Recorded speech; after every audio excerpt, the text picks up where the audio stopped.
खबर राजधानी लखनऊ से, जहां कांग्रेस नेता आराधना मिश्रा मोना ने कहा, कांग्रेस के कार्यकर्ता जो मनरेगा के लिए गरीब किसान के लिए शांतिपूर्वक प्रदर्शन करते उन पर कल बर्बर लाठीचार्ज किया गया। जिस बर्बरता के साथ लाठीचार्ज का उपयोग किया गया वो इस लोकतंत्र के लिए खतरनाक संकेत है। देश संविधान से चलता है और इस देश का संविधान हमें अधिकार देता है कि हम अपनी बात की अभिव्यक्ति करें।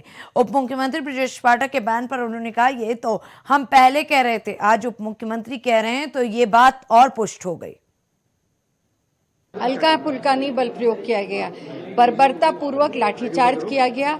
जिस तरह से कांग्रेस के कार्यकर्ताओं को जो शांतिपूर्वक प्रदर्शन कर रहे थे उनको और मनरेगा के लिए कर रहे थे, इस देश की जनता, प्रदेश की जो गरीब किसान मजदूर हैं उनके अधिकारों के लिए कर रहे थे। और जिस बर्बरतापूर्व लाठीचार्ज किया गया, बल प्रयोग किया गया, वो इस लोकतंत्र के लिए बहुत ही खतरनाक संकेत है।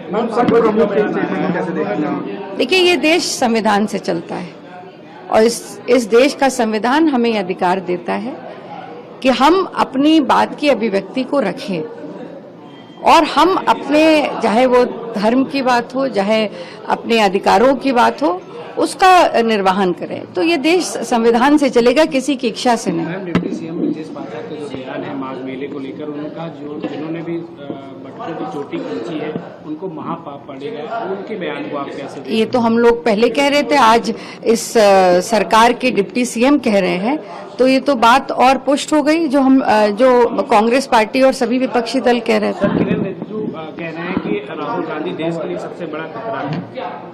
देखिए, राहुल गांधी इस देश को एक रखने के लिए उन्होंने इस देश को कन्याकुमारी से कश्मीर तक और मणिपुर से लेकर मुंबई तक एक सूत्र में भारत जोड़ो में जोड़ा है।